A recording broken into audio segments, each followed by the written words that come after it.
మిత్రులారా, ప్రపంచంలో ఎన్నో వందల దేశాలు ఉన్నాయి. ప్రపంచం ప్రతి దేశము తమ దేశ గొప్పతనాన్ని చాటుకోవడం కొరకు ఎన్నో నిర్మాణాలు, కట్టడాలు జరిగిస్తున్నారు. ప్రపంచంలో ఆయా దేశాలు ఎన్నో అద్భుతమైన కట్టడాలు జరిగిస్తుంటే అందులో కొన్నిటిని ప్రపంచంలో వండర్స్గా గుర్తించారు. ప్రపంచం మొత్తం మీద 7 వండర్స్, 7 వింతలు, 7 అద్భుతాలుగా అభివర్ణించారు. అందులో మన భారతదేశంలో తాజ్మహల్ కూడా ఒక వింత అని చెప్తున్నారు. తాజ్మహల్ ఒక వింత. తాజ్మహల్ అనగానే షాజహాన్ తన భార్య అయిన ముంతాజ్ మహల్ కొరకు నిర్మించాడు. ఆమె చనిపోయిన తర్వాత ఆమె భౌతిక దేహాన్ని కూడా ఎక్కడ పెట్టాడంటే ఆ తాజ్మహల్లోనే పెట్టాడు. అంటే తాజ్మహల్ అనగానే ఒక సమాధి, అదొక వింత. అలాగే ఈజిప్ట్ దేశంలో ఉన్నటువంటి పిరమిడ్స్ ఉన్నాయి కదా, ఆ పిరమిడ్స్ కూడా సమాధులే, అవి కూడా ఒక వింత. అలాగే చైనా దేశం తమ దేశం చుట్టూ ప్రహరీ నిర్మించుకుంది రక్షణ కొరకు. అలా నిర్మించుకున్నటువంటి చైనా వాళ్ళు, అది కూడా ఒక వింత. అలాగే ఈ మధ్యకాలంలో కొన్నేళ్ల క్రితం దుబాయ్లో బుర్జ్ ఖలీఫా అన్నటువంటి 165 అంతస్తుల అతిపెద్ద బిల్డింగ్ నిర్మించాడు. ఇది కూడా ఒక వింతగా భావిస్తున్నాడు. ఇలా మనిషి తన చేతులతో కట్టుకున్న వాటిని అవి వింతని, గొప్పని ఈరోజు మనిషి మాట్లాడుతున్నాడు. మనిషి తమ చేతులతో ఎంత పెద్ద నిర్మాణాలు జరిగించుకున్నా అవి ఎంత గొప్పవైనా వాటిని పడగొట్టి వాటికంటే ఇంకా గొప్ప నిర్మాణాలు మరలా జరిగించవచ్చు. అంటే మనిషి నిర్మిస్తున్న ఈ నిర్మాణాలే మనిషి గొప్పవి అని మనిషి అనుకుంటున్నాడు. వాస్తవానికి మనిషి కంటే నిర్మించిన నిర్మాణాలు ఉన్నాయి, దేవుడు నిర్మించిన నిర్మాణాలు. ఆ నిర్మాణాలు మనిషి గుర్తించలేకపోతున్నాడు. ఎందుకంటే మనిషి మనం చూస్తున్నప్పుడు ఏంటంటే ఈరోజు ఈ లోకంలో ఏ నిర్మాణము చేస్తున్నా ఆ నిర్మాణం వెనుక తనకున్నటువంటి జ్ఞానం ఏదైతే ఉందో అది లోక జ్ఞానం. లోక జ్ఞానంతోనే ఏ నిర్మాణమైనా చేస్తున్నాడు. దేవుడు ఈ లోక జ్ఞానాన్ని గురించి ఏమన్నాడంటే ఒక మాట అంటాడు బైబిల్లో, ఈ లోక జ్ఞానం దేవుడు వెరితనముగా చేసి ఉన్నాడు. అసలు ఈ లోక జ్ఞానమే వెరితనం అంటే ఆ వెరి జ్ఞానంతో చేసినటువంటి ఏ నిర్మాణమైనా అది వింత, అది అద్భుతం ఎలా అవుతుందో ఒకసారి ఆలోచించండి పిల్లరా. కాబట్టి ఒకసారి మనం బైబిల్ని ఆలోచించినప్పుడు, బైబిల్ గ్రంథంలో మనం చూసినప్పుడు ఏంటి వింత అనగానే ఎలా ఉంటుందంటే ఒక మనిషి చేసిన ఏ నిర్మాణమైనా, ఒక పని అయినా, ఒక సాహసమైనా, ఒక వస్తువు అయినా మరొకరు చేసి ఉండకూడదు.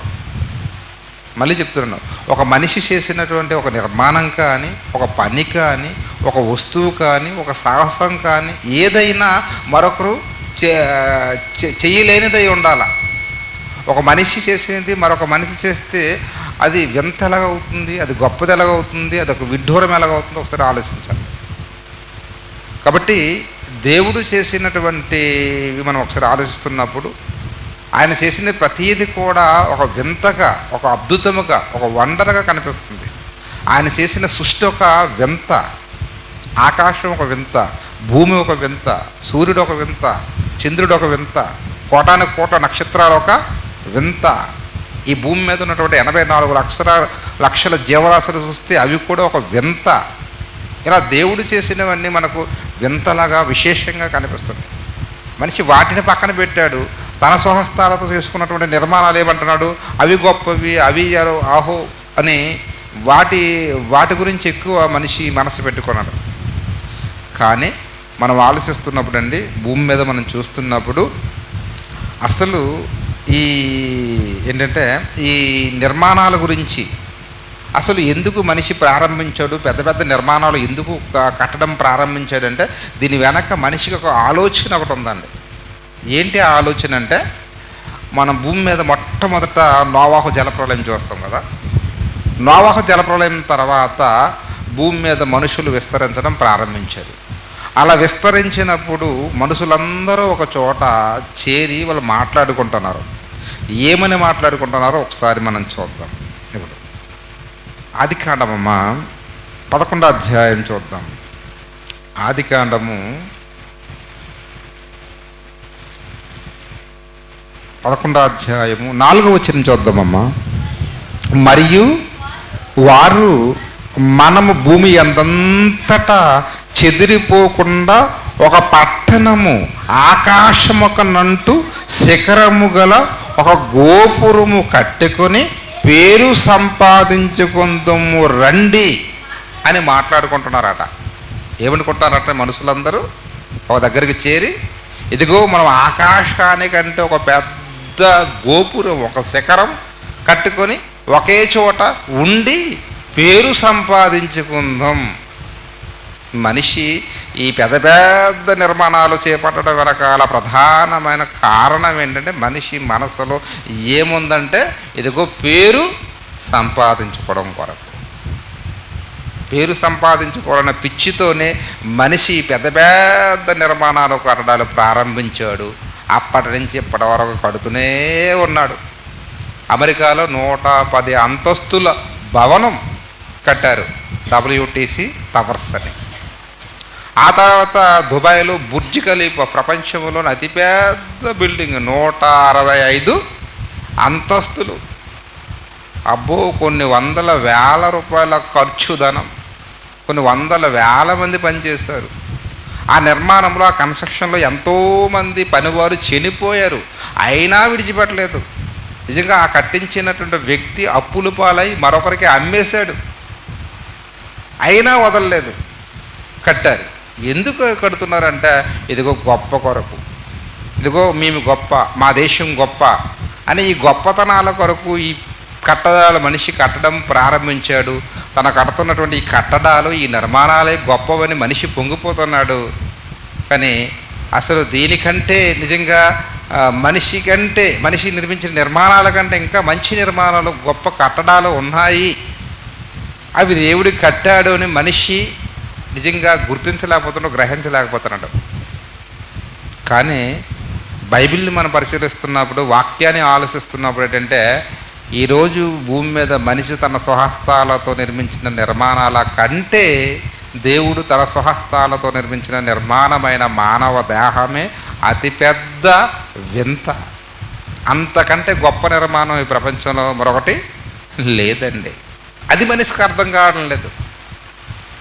ఎందుకంటే మనిషి తన స్వహస్తాలతో చేశాడు, వాటిని చూసి మురిసిపోతున్నాడు. కానీ దేవుడు కూడా తన స్వహస్తాలతో చేశాడు ఒక నిర్మాణం. ఏది? మానవ దేహం. యోబు గ్రంథం చదువుకుంటాం కదా, 10వ అధ్యాయం తీర్ణము.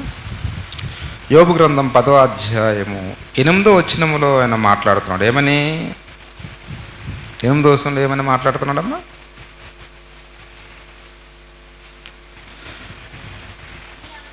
నీ అస్తములు నాకు అవయవ నిర్మాణము చేసి. అంటే మనకు తల్లి గర్భములో ఈ ఆకారము, ఈ అవయవాలు ఎవరిస్తున్నారటమ్మా? మనం కోరుకుంటే వచ్చాయా? కాదు.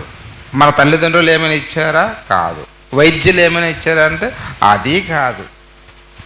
ఎవరాట ఇచ్చారట? ఎవరాట చేశారట?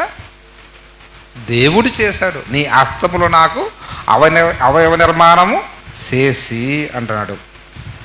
9వ వచనం చూస్తే, జగటమన్నగానున్న నన్ను నీవు నిర్మించితివి, ఆ సంగతి జ్ఞాపకం చేసుకును. జిగటమన్నుగా అంటే మట్టిగా ఉన్న మనకు ఆకారం ఇచ్చాడు, మానవ దేహాన్ని ఇచ్చాడు. అంటే ఆయన మనిషిని చేసిన విధానం కోసం అక్కడ మాట్లాడుతూ 10వ వచనంకి వచ్చేసరికమ్మా ఏమంటున్నాడంటే, ఒకడు పాలు పోసినట్లు నీవు నన్ను పోసితివి కదా, జున్నుగడ్డ పేరబెట్టినట్లుగా నీవు నన్ను పేరబెట్టితే కదా.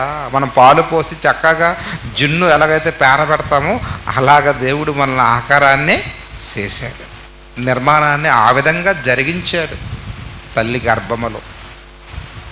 అంటే అద్భుతమండి. మానవ ఆకార నిర్మాణం గురించి ఆలోచిస్తుంటే దీనికంటే అద్భుతము, దీనికంటే వండరు మరొకటి లేదు. ప్రసంగ గ్రంథం 11వ అధ్యాయంలో అంటాడు కదా, సోలాలి గర్భం ముందు ఎముకలు ఏ రీతిగా ఎదుగునో అది నీకు తెలియదు. సోలాలి గర్భం ఉందండి. తల్లి గర్భములో అండం పిండంగా మారడం ఏంటి, ఆ పిండానికి ఏంటంటే ఆ మెత్తన పదార్థానికి ఎముకలు, గట్టి ఎముకలు ఏర్పడడం ఏంటి, అది మనకు తెలియదు. మన తల్లిదండ్రులకి తెలియదు, వైద్యులకి తెలియదు, డాక్టర్లకి తెలియదు. పోనీ పిండోత్పత్తి శాస్త్రానికి ఏమైనా తెలుసు అంటే వాళ్ళు అంటారు మాకు కూడా తెలియదని వాళ్ళు చేతులెత్తేశారు. అసలు ఎవరికీ తెలియదండి. తల్లి గర్భంలో నిజంగా సోలాల గర్భమందు ఎముకలు ఎలా ఏర్పడుతున్నాయి చెప్పండి, ఎంత గట్టిగా ఉంటాయి అవి. మన శరీరానికి పిల్లర్స్, మన బాడీ నిలబడడానికి ఆధారం అవే ఎముకలు. ఆ ఎముకల మీద మళ్ళా నరములు, ఎన్ని నరాలు ఉంటాయి. ఆ నరాల మీద మళ్ళీ మాంసం, ఆ మాంసం మీద మళ్ళా చర్మం, కాళ్ళు, చేతులు, ముక్కు, నోరు. అబ్బో ఈ ఆకారం నిజంగా ఎలా ఏర్పడుతుంది అదట మనుషులు ఎవరికి తెలియదు. మనుషులు ఎవరు చేయలేరు ఇలా. కాబట్టి మానవ దేహమే ఒక పెద్ద వింత, అది ఆశ్చర్యం, అద్భుతం, అంతు చెక్కదు మానవ ఆలోచనకి. అది కదా అసలైన నిర్మాణం. ఆ నిర్మాణం గురించి ఆలోచిస్తుంటుంటే నిజంగా అండి, మెదడు గురించి ఆలోచిస్తున్నప్పుడు ఏంటంటే మతి పోతుందండి. ఒక సెకండ్ కాట కొన్ని లక్షల రసాయనిక చర్యలు జరుగుతుంటాయి మన మెదడులో. అంత ఆలోచన చర్యలు జరుగుతుంటాయి. మనం ఎక్కడే ఉంటాం కానీ మన ఆలోచన ఎంతో వేగంగా పరిగెత్తుంటాయి. అలా రసాయనిక చర్యలు జరుగుతుండడం వల్లే మనం చూస్తున్నాము, మాట్లాడుతున్నాము, నవ్వుతున్నాం, ఏడుస్తున్నాం. ఇవన్నీ జరుగుతున్నాయి, మనం బ్రతుకుతున్నాం భూమి మీద.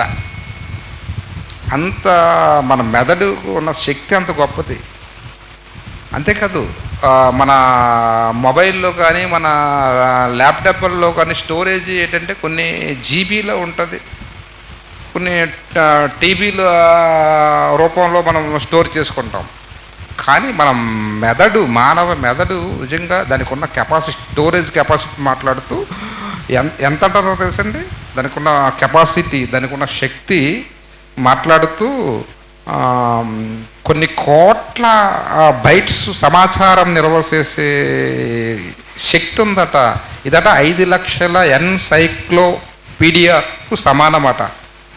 అంటే అంత స్టోరేజ్ చేసే శక్తి మన మెదడుకు ఉంది. కొన్ని లక్షల, నిజంగా మాట్లాడుతున్నారు కదా, ఎన్సైక్లోపీడియా అంటున్నారు. అంత సమాచారాన్ని స్టోర్ చేసేంత శక్తి దేనికి ఉంది? మన మెదడుకు ఉంది. ఇక మన కంటికి ఉన్నటువంటి ఈ చూపు, నిజంగా ఈ స్పష్టంగా చూడగలిగే, ఎంత దూరానైనా స్పష్టంగా చూడగలిగే శక్తి, ఈ క్లారిటీ మనం వాడుతున్నటువంటి ఎలాంటి మొబైల్కి కూడా లేదండి. ఎంత కెపాసిటీ తెలుసా? 576 మెగాపిక్సెల్. అంత కెపాసిటీ కలిగింది ఏంటి? మన కళ్ళు. అలాగే చెవుల గురించి మాట్లాడుతూ కూడా 120 ఏమన్నాడంటే డెసిబెల్స్ శబ్దాన్ని వినగలతో. దానికి ఉన్న శక్తి, దాని ఆకార నిర్మాణం మనం చూస్తే అది కూడా ఒక అద్భుతమే. చెవులు ఉంటుంది, చెవుల దగ్గర చిన్న కింద మీరు ఇలాగ టచ్ చేస్తే ఒక గోడలాగా ఉంటుంది. ఇది దేనికోసం అంటే ఈ గోడను పెట్టాడు దేవుడు. ఊరికే పెట్టలే. ఎందుకు పెట్టాడంటే మనకు వస్తున్న శబ్దం ముందు నుంచి వస్తుందా వెనుక నుంచి వస్తుందా అని తెలుసుకోవడానికి చిన్న గోడ పెట్టాడు. అద్భుతమైన నిర్మాణం. అలాగే ముక్కు, ఎన్నో రకాల వాసనలు, సువాసనలు, ఏ వాసన అయినా పీల్చే శక్తి ఇది ఉంది. అంతేకాదు ఆ ముక్కుకి ఏంటంటే లోపల చిన్న వెంట్రుకలు ఉంటాయి. అవి ఎందుకు పెట్టాడంటే వాటిని కూడా దేవుడు మన రక్షణ కొరకు పెట్టాడు. అంటే మనం పీలుస్తున్న పొగ, దుమ్ము, డస్ట్ డైరెక్ట్గా వెళ్ళిపోకుండా అక్కడ ఆపి వాటిని బయటికి పంపించడం కొరకు మన ఆరోగ్యానికి రక్షణగా పెట్టాడు వాటిని. ఇలా ఆలోచించుకుంటూ పోతే అండి మానవ శరీరం చూస్తే ఇదే ఒక పెద్ద కళాఖండంగా, ఒక వింతగా మనకు కనిపిస్తుంది. దేవుడట అవయవంలో ప్రతి దానిని తన చిత్త ప్రకారంగా ఉంచాడట. ఏది వృధాగా మన శరీరంలో దేవుడు ఏది వృధాగా పెట్టలేదండి. వృధాగా ఉన్నటువంటి అవయవం ఏది కూడా లేదండి. పెద్ద పేగులు, చిన్న పేగులు, మధ్యన జంక్షన్లో చిన్న ట్యూబ్ లాంటిది ఉంటుంది, అపెండిక్స్. కొన్ని సందర్భాల్లో డాక్టర్లు ఏం చేస్తుంటారంటే ఏదైనా వైద్యం చేసేటప్పుడు, సర్జరీ చేసేటప్పుడు అది ఎందుకు పనికిరాదని కొంతమంది తొలగించేవారు గతంలో. కానీ అలా తొలగించకూడదు. దానివలన కూడా ఉపయోగం ఉంది, ప్రయోజనం ఉందని ఇప్పుడు శాస్త్రం చెబుతుంది, డాక్టర్లు చెబుతున్నారు. అది కూడా ఉపయోగమే. ఏది నిరుపయోగమైనది మన శరీరంలో, మన బాడీలో దేవుడు ఉంచలేదండి. అంత ఒక మంచి విధానంలో ఈ యొక్క మానవ దేహాన్ని దేవుడు సృష్టించాడు. అంత అద్భుతమైనది. అందుకే 139 కీర్తనలో మాట్లాడుతుంటాడు. ఏమని? 139 కీర్తన 15 వచనం చదవమ్మా. 139. నేను రహస్యమందు పుట్టిన నాడు భూమి యొక్క అగాధ స్థలములో విచిత్రముగా నిర్మింపబడ్డాను. దావీదు గారు భక్తుడుగా తన పుట్టుక గురించి ఆలోచిస్తూ ఇంకా ముందుకు వెళ్ళిపోయాడు. మొదటి మనిషి అయిన ఆదాము పుట్టుక దగ్గరికి వెళ్ళిపోయాడు. అక్కడికి వెళ్ళిపోయి అంటున్నాడు, భూమి యొక్క అగాధ స్థలములో ఎలా పుట్టాడట? విచిత్రమైన పుట్టుక. విచిత్రం అంటే తన పుట్టుక భూమి యొక్క అగాధం. దేవుడు నేలమట్టితో చేశాడు కదా. మనిషిని ఎలా నిర్మించాడు? నరుణ్ణి నేలమట్టిచే నిర్మించాడు అన్నాడు. నేలమట్టి అనగానే ఎక్కడ? భూమి ఉపరితలం పైన ఉన్న ఈ మట్ట కాదు. దేవుని హస్తం ఎక్కడికి వెళ్ళింది తెలుసా? భూమి యొక్క అంతర్భాగంలోకి వెళ్ళింది. అక్కడ మట్టి ఎలా ఉంటుందో తెలుసా అండి? అబ్బో, మరుగుతూ ఉంటుంది, సలసల మరుగుతూ ఉంటుంది, లావాగా ఉంటుంది, పారుతూ ఉంటుంది, లోపల ఉష్ణోగ్రత కాలుతూ ఉంటుంది, మరుగుతూ ఉంటుంది. అక్కడ మట్టిని తీసుకొచ్చి అందమైన బొమ్మను చేశాడు ఆదాము. ఇల్లు అండి. దేంతో చేశాడు? మట్టితో చేశాడు మానవ ఆకారం. మనము ఇల్లు కట్టుకుంటాం దేంతో? మట్టితో. దాన్ని ఏ ఇల్లు అంటారు? మట్టిల్లు అంటాం. ఆ మట్టిల్లు ఏమైనా కదులుతుందా? మాట్లాడుతుందా? నవ్వుతుందా? ఏడుస్తుందా? ఇవేవి ఉండవు. కానీ దేవుడు కూడా మట్టితోనే మానవ ఆకారం అనే ఒక ఇల్లుని కట్టాడు. ఈ మానవ ఆకారం అన్న ఈ ఇల్లు కదులుతుంది, నడుస్తుంది, పరిగెత్తుతుంది, మాట్లాడుతుంది, చూస్తుంది. అబ్బా, ఇది వింత కాదా? ఇలాంటి నిర్మాణాన్ని మనిషి చేయగలడా? మనిషి వలన అవుతుందా? మానవ దేహంలో ఏ అవయవమైనా మనిషి చేయగలడా? కన్ను చేయగలడా? ముక్కు చేయగలడా? కాలు పోతే కాలు చేయగలడా? చెయ్యి పోతే చెయ్యి చేయగలడా? శరీరంలో ఏ భాగం చేయగలడు చెప్పండి? ఏమీ చేయలేడండి. ఏమీ చేయలేడు మనిషి. అలాంటప్పుడు నిజంగా దేవుడు చేసినటువంటి ఈ మానవ దేహం ఎంత అద్భుతమైనది, ఎంత గొప్పది ఒకసారి ఆలోచించండి. కాబట్టి దేవుడు చేసినది ఏదైనా ప్రతిది కూడా అదొక వింతేనండి. యేసుక్రీస్తు వారు ఈ భూమి మీద ఉన్నారు. ఆయన మార్గం గుండా ఒకసారి దేవాలయంలోకి వెళ్ళాడు. అక్కడ చాలామంది గుడ్డివారు, కృంటివారు ఉన్నారు. వారిని చూసి ఆయన పిలిచాడు, స్వస్థపరిచాడు. చూడండి ఒకసారి మనం మత్తయి సువార్త 21వ అధ్యాయం చూస్తే, మత్తయి సువార్త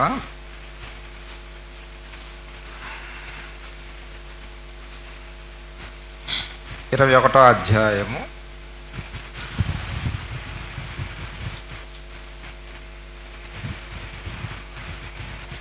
14. కుంటివారును గుడ్డివారును కుంటివారును దేవాలయములో ఆయన యొద్దకు రాగా ఆయన వారిని స్వస్థపరచును. కాగా ప్రధాన యాజకులను శాస్త్రులను ఆయన చేసిన వింతలను యేసుక్రీస్తు వారి దగ్గరకు వచ్చినటువంటి గుడ్డివారిని, కుంటివారిని ఆయన స్వస్థపరుస్తున్నాడు. గుడ్డివారికి కళ్ళు ఇచ్చేస్తున్నాడు, కుంటివారికి కాళ్ళు ఇచ్చేస్తున్నాడు. ఇలా స్వస్థపరుస్తున్నప్పుడు అప్పుడు అక్కడ ఉన్నటువంటి ప్రధాన యాజకులు ఏమంటున్నారంటే, ఇతను చేసిన వింతలు అంటున్నాడు అండి. ప్రభువు చేసింది ఏం చేశాడట? వింతలు చేశాడండి. ఏంటి అది? కళ్ళు లేని వారికి కళ్ళు ఇవ్వడం వింత కాదా? కాళ్ళు లేని వారికి కాళ్ళు ఇవ్వడం వింత కాదా? అంగవైకల్యంతో ఉన్న వారిని స్వస్థపరచడం, సరిచేయడం అది వింత కాదా? వింత అండి. అంటే దేవుడు చేసిన ఏవైనా వింత. అలాగే మరొక సందర్భంలో కూడా ఏంటంటే, యేసుక్రీస్తు వారు ఒక తావు వెంబడి వెళ్ళిపోతున్నప్పుడు అక్కడ పుట్టుగుడ్డువాడు ఒక ఆయన ఉంటాడండి. ఆ పుట్టుగుడ్డువాడు కూడా మనం చూస్తే ఆయన కళ్ళు కూడా స్వస్థపరుస్తాడు. ఆయనకి చూపు లేదు. తన ఉమ్ముని నేల మీద వేసి దాన్ని బురద చేసి అది తీసుకొచ్చి అతను కనురెప్పల మీద పెడితే అతను చెప్తాడు, నేను పలానా కోనేరుకి వెళ్ళి నువ్వు స్నానం చేయంటే స్నానం చేసిన వెంటనే, కడుక్కున్న వెంటనే ఏం జరుగుతుందంటే ఆయనకి కంటి చూపు వస్తుంది. ఇది కూడా వింత. ఇలాగ ఎవరైనా కళ్ళు ఇవ్వగలరా? మరి డాక్టర్లు ఇస్తున్నారు కదండి. అంటే డాక్టర్లు ఇచ్చిన ఒక మనిషి నుండి తీసి మరొక మనిషికి అమరుస్తున్నారు తప్ప డైరెక్టర్గా ఇస్తున్నారు వాళ్ళు కాదు కదా. కానీ యేసుక్రీస్తు వారు డైరెక్టర్గా కళ్ళు ఇచ్చాడు, డైరెక్టర్గా కాళ్ళు ఇచ్చాడు. అది కదా వింత, అది కదా ఆశ్చర్యం, అది కదా అద్భుతం. ఇలా దేవుడు చేసినటువంటి ప్రతి పని చూస్తే ఏంటంటే అది వింత, అద్భుతం, విశేషమండి. ఇంకా మరొక విషయం మనం ఆలోచిస్తే, ఈ భూమి 4 వంతులమ్మ. ఈ 4 వంతులలో 3 వంతులు నీరు, 1 వంతు మాత్రమే ఆరిన నేల. ఈ భూమి తిరుగుతోంది, ఖాళీగా లేదు. అలాగా ఒక గంటకట 1,11,600 కిలోమీటర్ల వేగంతో గిరా గిరా గిరా తిరుగుతుంది. ఎంత వేగంగా తిరుగుతున్నా మరి ఈ 3 వంతులు నీళ్ళు కానీ ఒక్కసారిగా వచ్చి ఆ 1 వంతున్న ఆరిన వాటికి ఇసుకుని సరిహద్దుగా పెట్టేశాడు దేవుడు. ఇది వింత కదా, ఇది ఆశ్చర్యం కదా. ఇలా ఎన్ని చెప్పమంటావు? దేవుడు చేసింది ప్రతీది కూడా వింత. ఆయన చేసినది ఏది మనుషులు ఎవరు చేయలేరండి. ఈరోజు ఒక మనిషి చేస్తుంది, మరొక మనిషి చేసేస్తున్నాడు. పని కానీ, అది సాహసం కానీ, ఏదైనా ఒక వస్తువు కానీ మరొకరు చేసేస్తున్నారు. అలా చేసేసినప్పుడు మరి అది ఎలా వింత అవుతుంది చెప్పండి? తాజ్మహల్ ఉంది, తాజ్మహల్ నమూనాలు చాలామంది చేస్తున్నారు. మరి ఎవరు చేయనిది చేస్తే వింత అవుతుంది తప్ప ఒక మనిషి చేస్తే మరొక మనిషి చేస్తున్నప్పుడు వింత ఎలా అవుతుంది చెప్పండి? కాబట్టి వింత, విశేషం అంటే దేవుడు చేసింది వింత. మనిషి ఏది చేసినా అది పని అవుతుంది తప్ప అది వింత అవ్వదు, అది వండర్ అవ్వదు. కాబట్టి ఒకసారి ఒక భక్తుడు తన పుట్టుకను గురించి, తన జన్మ గురించి మాట్లాడుతూ ఒక అద్భుతమైన మాట పలికాడమ్మ. అదే కీర్తన గ్రంథము 71వ అధ్యాయం. ఒకసారి చూద్దాం. కీర్తన గ్రంథము 71వ అధ్యాయము 6-7 వచ్చినదమ్మా. ఎడమ్మా, గర్భవాసినైనది మొదలుకొని నీవే నాకు ప్రాప్తికుడవై ఉంటివి. తల్లి గర్భము నుండి నన్ను నిర్మింపజేసిన వాడవు నీవే. తండ్రి, నా తల్లి గర్భము నుండి నన్ను నిర్మించిన వాడవు నీవే. నా తల్లి గర్భం నుండి నన్ను ఉద్భవింపజేసిన వాడవు నీవే. నిన్ను గూర్చి నేను నిత్యము స్తుతిగానము చేయుచున్నాను. అంటే తన కృతజ్ఞత తెలియపరుస్తున్నాడు తండ్రి అయిన దేవునికి. ఈరోజు నేను తల్లి గర్భంలో నుంచి బయటకు వచ్చి ఈ జీవితాన్ని అనుభవిస్తున్నాను అంటే తండ్రి, దీని వెనకాల ఎవరున్నారంటే నీవే.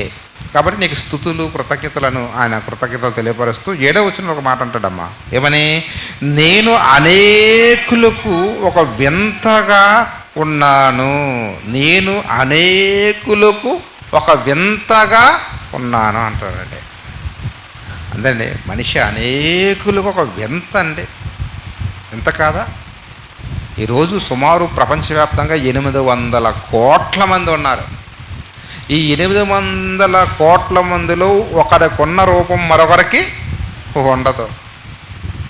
ఏండి, ఒకరికున్న రూపం మరొకరికి ఉంటుందా? ఏదో మాట వరుసకు అంటారు, ఒక మనిషిని పోలిన మనుషులు ఎంతమంది ఉంటారట? 7 ఉంటారని అంటారు, కానీ వాస్తవానికి ఉంటారా? ఆ 7 తెచ్చి ఒక దగ్గర పెట్టండి, బాగా పరిశీలించండి, ఎన్నో తేడాలు కనిపిస్తాయి. ఏమండి, ఎవరి రూపం వాళ్ళదేనండి. అసలు ఒక ఇంజనీర్ని పిలిచి ఒక 10 ఇళ్ళకి డ్రాయింగ్ ఇమ్మంటే అందులో ఒక 3-4 ఇళ్ళు కలిసిపోతాయి, సేమ్ ఒకేలాగా వచ్చేస్తుంటాయి ఎక్కడో దగ్గర. అంటే ఒక ఇంజనీరే ఒక 10 ఇళ్ళకి డ్రాయింగ్ ఇవ్వడం కష్టం. అలాంటిది 800 కోట్ల మంది రూపాలు, ఒకరికున్న రూపం మరొకరికి ఉండదు. విశేషం కాదా? వింత కాదా? ఇది గొప్పదనం కాదా దేవుంది? అలాగే మరో దగ్గర మాట్లాడతాడు, యోబు గ్రంథంలో మాట్లాడతాడు, ఆయన సృష్టి కార్యములట మనుషులందరూ తెలుసుకోవడం కొరకట మనుషులందరూ చేతిని బిగించి ఆయన ఏం వేస్తున్నాడట? ఒక ముద్ర వేస్తున్నాడట. చేతులకి ఏం వేస్తున్నాడు? ముద్ర. వాటినే ఫింగర్ ప్రింట్స్ అంటాం మనం కదా, ఫింగర్ ప్రింట్స్. ఒకరికున్న ఫింగర్ ప్రింట్స్ మరొకరికి ఉండవు, ఒకరికున్న వేలు ముద్రలు మరొకరికి ఉండవు. అందుకే మనం ముఖ్యమైన డాక్యుమెంట్లు, పత్రాలలో మన ఫింగర్ ప్రింట్స్ వేస్తాం, ఆధార్ ఫింగర్ ప్రింట్స్ వేస్తాం, వీటన్నిటిలో ఫింగర్ ప్రింట్స్ వేస్తూ ఉంటాం మనం. అంతేకాదు, ఏదో చాలామంది ఏంటంటే మొబైల్స్కి, ల్యాప్టాప్లకి, కొన్ని డోర్స్కి ఫింగర్ ప్రింట్స్ పెట్టుకున్నారు. ఆ ఫింగర్ ప్రింట్ వేస్తేనే ఓపెన్ అవుతాయి, లేకపోతే ఓపెన్ అవ్వవు. మనిషి ఈరోజు ఈ టెక్నాలజీ ఉపయోగించుకుంటున్నాడంటే, ఈ టెక్నాలజీ ఉపయోగించుకోవడానికి ఏంటి ఆధారం అంటే మనిషి చేతికున్న వేలి ముద్రలు. ఈ మనిషికి చేతికున్న ఈ వేలి ముద్రలు ఎవరు పెట్టారు? ఎవరు పెట్టారమ్మా? దేవుడు పెట్టాడు. ఆయన మనుషులందరి చేతులు బిగించాట, ముద్ర వేసాడట. కాబట్టి ఈ వేలి ముద్రలు చేసిన దేవుడు నిజంగా గొప్పవాడండి. వేలి ముద్రలు ఒక వింత, ఇవి మనిషి ఆకారంలో పెట్టాడు. ఇలా ఆలోచించుకుంటూ పోతే మనిషి శరీరంలో ఉన్న ప్రతి అవయవం ఒక వింతేనండి. మన శరీరంలో ఉన్న ఒక జీర్ణాశయం కూడా ఒక వింతే. మనం ఆకలేస్తుందని ఉదయం నుంచి పడుకునేంతవరకు ఏది పడితే అదే ఏం చేస్తుంటాము? లోపల పడేస్తుంటాం. లోపల పడేసినట్టు ఈ ఆహారం ఏమవుతుందో తెలుసా? ఏమవుతుంది?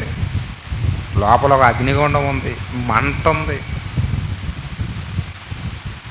మండిస్తున్నాయి,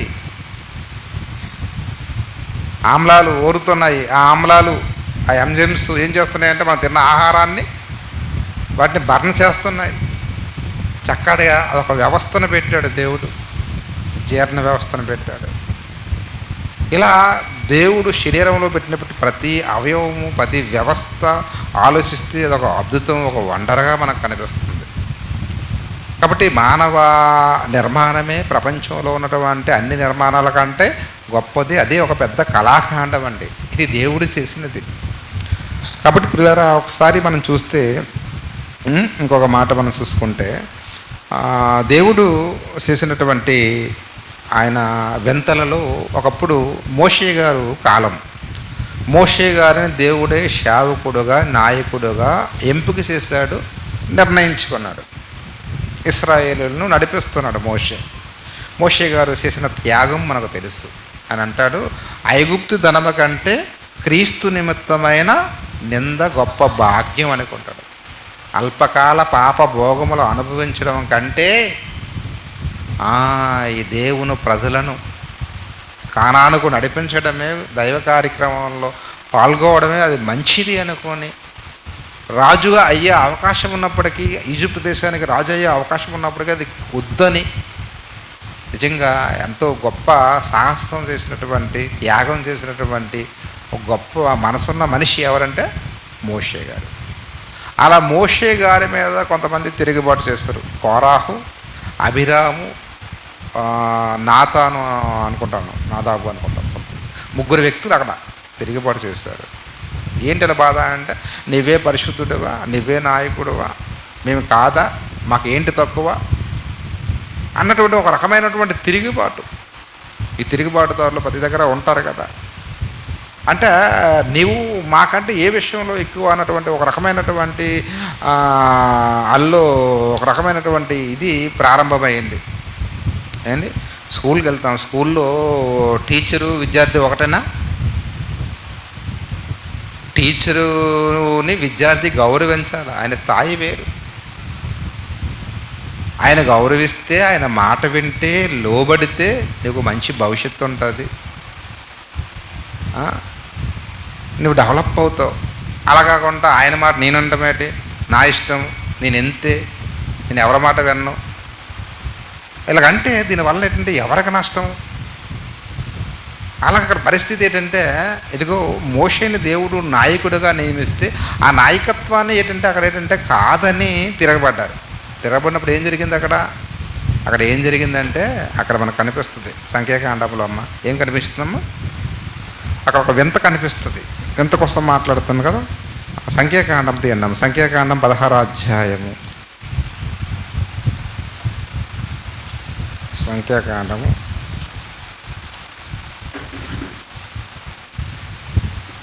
16వ అధ్యాయము 30వ వచనమమ్మ. అయితే యెహోవా గొప్ప వింత పుట్టించడం వలన, యెహోవా ఏం చేశాడు? గొప్ప వింత, ఒక వండర్ పుట్టింది. ఏంట వండరు, ఏంట వింతట? వారి ప్రాణములతో పాతాళమునకు కూలినట్లు భూమి తన నోరు తెరిచి వారిని వాళ్ళకి కలిగిన సమస్తమును మింగివేసెను. భూమి తన నోరు తెరిచిందంటే భూకంపం వచ్చింది, ఒక గొప్ప వింత. భూమి రెండుగా విడిపోయింది. అప్పుడు తిరుగుబాటు ఎవరో చేశారు? వీళ్ళు తాలూకు అనుసరులు అందరూ అందులోకి వెళ్ళిపోయారు. మళ్ళీ భూమి క్లోజ్ అయిపోయింది ఇప్పట్లాగా. భూకంపం వింత. అంటే దేవుడు మనిషిని పుట్టించడము ఒక వింతే, మనిషిని చంపడము ఒక వింతే. ఆయన ఏం చేసినా అంత వింతే, ఆశ్చర్యంగా ఉంటాయండి ఆయన కార్యక్రమాలు, ఆశ్చర్య కార్యక్రమాలు. కాబట్టి దేవుడు చేసిన వింతలు తప్ప మనిషి చేసింది ఏముందండి? మనిషి చేసింది ఆ వింతలు, విడ్డూరాలని చెప్పుకోవడం ఏంటంటే అవివేకం, అజ్ఞానం. ఆనాడు అలాగే చెప్పాడు. ఎక్కడ బాబేలు గోపురం కట్టినప్పుడు అనుకున్నారు కదా, ఆకాశమ కంటే ఒక పెద్ద గోపురము కట్టుకొని పేరు సంపాదించుకుందాం అంటారు. ఒకే చోట ఉండిపోతాం అనుకున్నారు వాళ్ళు. కానీ దేవుని సంకల్పం అది కాదు కదా. మనుషులు భూమి అంతా విస్తరించాలి అన్నాడు. అంటాడు కదా, యావత్ భూమి మీద కాపురం ఉండటకు అన్నాడు. యావత్ భూమి మీద మొత్తం నిండిపోవాలి నా పిల్లలతో అన్నది ఆయన సంకల్పం. వీళ్ళు ఏంటంటే ఒకే దగ్గర ఉండిపోయి ఒక పెద్ద కట్టడం కట్టుకొని అక్కడ ఉండిపోతాం అనుకున్నారు. అందుకే దేవుడు ఏం చేశాడు తెలిసినప్పుడు, వారి భాషలు ఒకరి మాట ఒకరికి అర్థం కాకుండా తారుమారు చేసేస్తారు. భూమి అంతా చెదరగొట్టేసాడు అన్నమాట. కాబట్టి మనమేదో మనకు పేరు సంపాదించుకోవడం కోసం నిర్మాణాలు కట్టడాలు చేసి ప్రయత్నం చేయడం అది సబబు కాదు.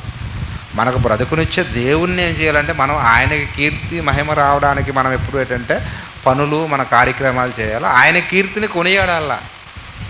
ఆయన చేసిన ప్రతిదాన్ని మనం బట్టి ఆయన్ని కీర్తించాల. ఆయన చేసినటువంటి పరలోకం కూడా ఎలాంటిదంటే అది కూడా ఒక ఆశ్చర్యం, ఒక అద్భుతం కదా. అక్కడ ఆకలి ఉండదు, దప్పిక ఉండదు, సూర్యుని ఎండ ఉండదట. అసలు మనిషి గట అసలు దుఃఖము, బాధ, కన్నీలే ఉండని లోకం ఏది? పరలోకం. అద్భుతం కదా. ఇక పాతాళ లోకం అంటారా?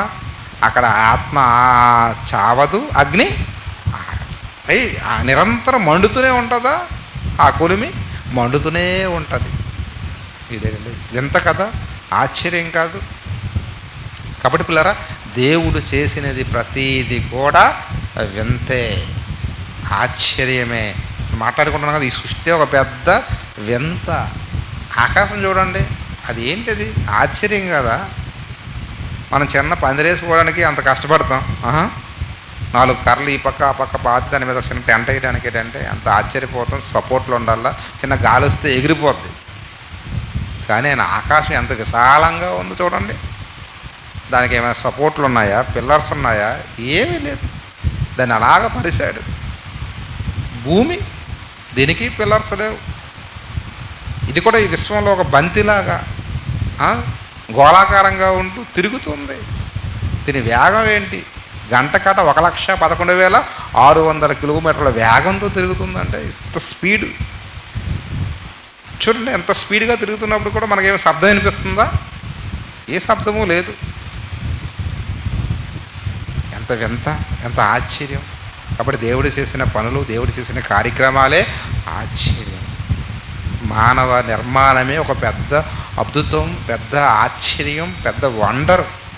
కాబట్టి ఎంత అద్భుతమైనటువంటి జీవితం, 84 లక్షల జీవరాశుల్లో కల్లా మన జీవితమే చాలా గొప్పది. మరి ఎంత గొప్ప జీవితాన్ని, గొప్ప బ్రతుకునిచ్చిన దేవునికి మనం ఏం చేయాలా? మహిమపరచాలా, ఆయన కృతజ్ఞతలు చెల్లించాలా. భూమి మీద ఉన్నంత వరకు ఆయనకి ఎలాగ కీర్తి తీసుకురావాలా? నేను ఏ పని చేస్తే ఆయన కీర్తింపబడతాడు, ఏ కార్యక్రమం చేస్తే ఆయన కీర్తి వస్తుంది, ఘనత వస్తుంది అని మనం ఆ విధంగా ఉంది ఆయనకి పేరు తీసుకురావాలా, ఆయనకి ఘనత తీసుకురావాలా. కాబట్టి నరులు నిర్మాణాలు తమ స్వహస్తాలు చేసుకున్నటువంటి ఆ నిర్మాణాలు గొప్పవి కాదు. కానీ పిల్లరా, దేవుడు తన స్వహస్తాలతో చేసినటువంటి మానవ ఆకారమే, ఈ నిర్మాణమే అన్ని నిర్మాణాలలో కల్లా గొప్పది. ఎందుకు ఈ నిర్మాణం ఇచ్చాడంటే ఒక్కటే, ఆయనకు ఘనత రావాలి, ఆయనకు మహిమ రావాలి.